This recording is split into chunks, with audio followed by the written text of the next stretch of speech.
అన్నదాతల గుండెల్లో గుణపందించింది కూటమి ప్రభుత్వం. రైతులు పండించిన 10 రకం ధాన్యాన్ని కొనే ప్రసక్తే లేదన్నారు మంత్రి ఆనం రామనారాయణ రెడ్డి. ఆ రకం ధాన్యం పండించిన రైతులు బయట అమ్ముకోవాల్సిందేనని స్పష్టం చేశారు. మంత్రి ప్రకటనతో ఈ రకం వరి పండించిన రైతులు తీవ్ర ఆందోళనకు గురవుతున్నారు.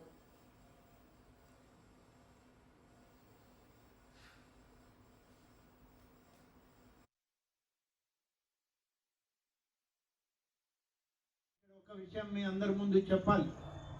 1010 ధాన్యాన్ని మాత్రం రెండవ పంటలో వచ్చే ధాన్యాన్ని ప్రభుత్వం కొనుగోలు చేయదు. ధాన్యాన్ని రైతులు కొంతమంది తెలుసో తెలియకో పంటలు పండించారు, మరి బయట మార్కెట్లో అమ్మాల్సింది. ఇక్కడ ఒక విషయం మీ అందరి ముందు చెప్పాలి.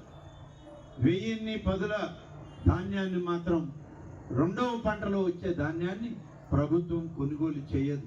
ధాన్యాన్ని రైతులు కొంతమంది తెలుసో తెలియకో పంటలు పండించారు, మరి బయట మార్కెట్లో అమ్మాల్సింది.